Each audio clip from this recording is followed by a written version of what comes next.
In this time between things to review during the holidays while waiting for Fackham Hall to come out, I started to look at what was in theaters now and what is coming out for films for, the rest of the year.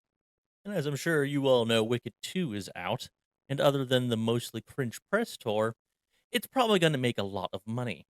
And that kind of makes me sad.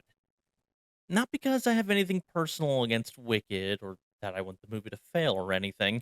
I know just how beloved it is as a story and a musical, but it's more because the Broadway show seemed to have kicked off this whole thing, making old villains have a tragic backstory and making them misunderstood and that kind of thing.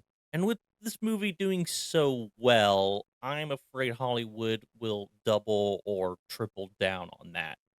That is what makes me sad because personally, I'm tired of the misunderstood villain trope and want some more entertainment to come out that's just good versus evil. In the old movies, the good guy wore white, the bad guy wore black, or was black.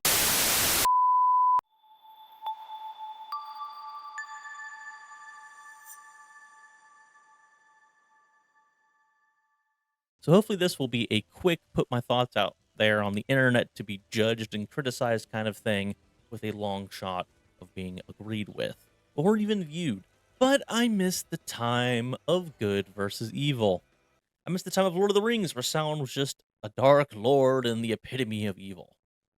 I know there's this whole fallen angel iconography thing with a little more gray in the story from Tolkien and the appendix in Samara. But in the time of the books and the movies, there was no question. He had fallen too far, and it was just an evil being that needed to be stopped. I miss the time of the Emperor was just a big bad Sith.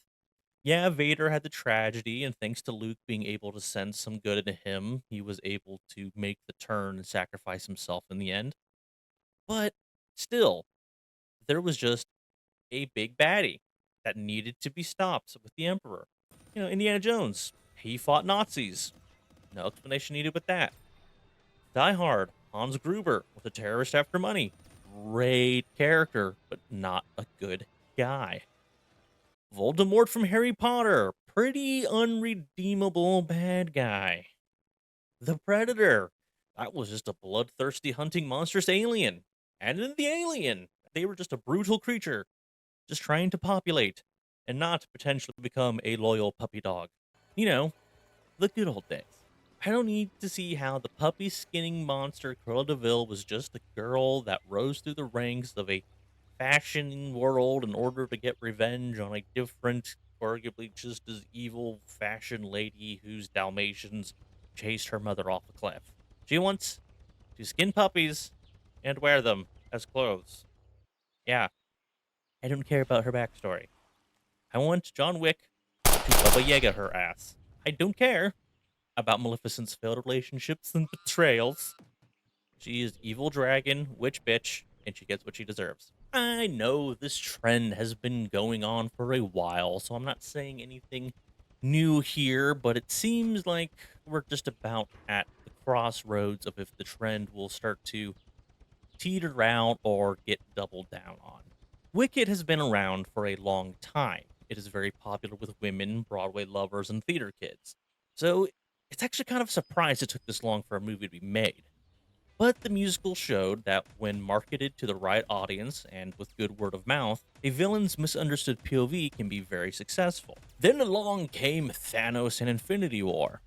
While anti-heroes were always a thing in many movies up to that time, when Infinity War came out, it ended up being more of a Thanos movie. It showed a villain that had relatively good intentions, but an evil method to achieve those well-intended goals. It was a smash hit, rightfully so, and it suddenly showed that the gray area to misunderstood villains could work with what is known more as a boys brand. So the door was now open, and the idea of a morally gray villain as a billion-dollar movie for all types of audiences came walking into Hollywood. But unfortunately, it came into modern Hollywood, where the art of writing seems to be dead, and original concepts are far few and in between. And then as movies started to fail, you get wind that, hey, maybe things are starting to change. We go back to have a little bit of variety. But with Wicked inevitably doing well, they might overcorrect again and learn the wrong lessons like they did with like No Way Home and the idea that cameos equal money, no matter the quality of the cameo. I mean, don't get me wrong, I don't mind the trope of the misunderstood, morally gray villain when written well, and I don't want that trope to just end. But the writing for it just isn't there at the moment. So trying to add complexity to a villain rather than, just competency, let alone making them smart and have them do threatening actions, just doesn't seem to work out very well.